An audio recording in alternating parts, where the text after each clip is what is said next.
এক দুখজনক খবৰ। কাছাৰত স্বাইন ফ্লুত আক্ৰান্ত হৈ 4 মহীয়া শিশুৰ মৃত্যু।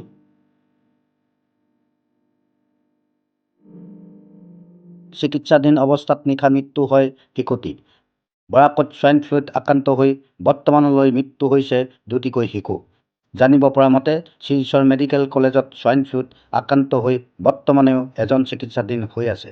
জিলা স্বাস্থ্য বিভাগে ৰাইজক আতংকিত নহৈ সতৰ্কতা অৱলম্বন কৰিবলৈ ৰাইজক আহ্বান জনাইছে।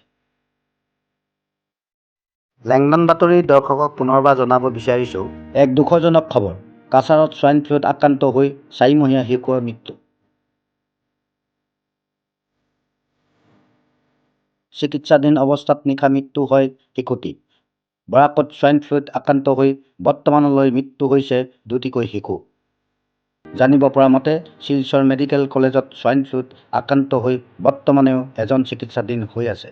জিলা স্বাস্থ্য বিভাগে ৰাইজক আতংকিত নহৈ সতৰ্কতা অৱলম্বন কৰিবলৈ ৰাইজক আহ্বান জনাইছে। চাই থাকিব লেংডন বাতৰি।